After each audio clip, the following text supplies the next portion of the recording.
So what happens if your idle speed's out of control and you can't get it to adjust? The idle mixture screws don't work, the speed screw doesn't work. Well, I'm going to show you a few tips on how to get that back under control.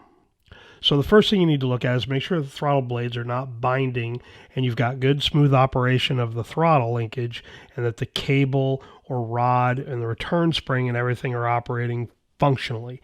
If not, you've got a problem there and you need to address that first.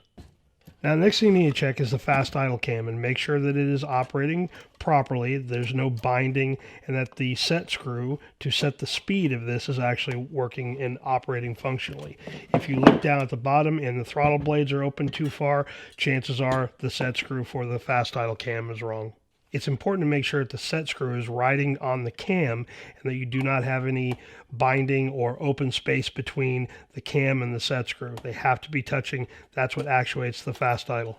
Next to the throttle return spring, make sure that it is operating functionally and there is good tension on it so it keeps the throttle arm completely closed when you are off the gas. This is another one that if it is not adjusted correctly, it will throw you off trying to make all the other adjustments. Make sure the throttle return spring is perfect. Now, I know this one is easy to overlook, but make sure all the ports, if you are not using them, are plugged up. And don't forget that there is ports on the back of the carburetor as well on the Edelbrock. This is a very, very important piece of it. If you are getting too much air into it, it is going to increase the idle speed. So make sure whatever caps that you're using are in good condition. If there is hose running to the distributor, the actuator for the automatic transmission, make sure there's no holes in it and it's in good shape.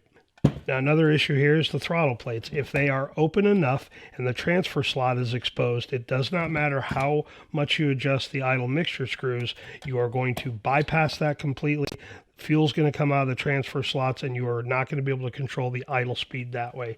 Make sure that you are only halfway open on the transfer slots and you should be able to adjust the throttle and idle speed a lot easier.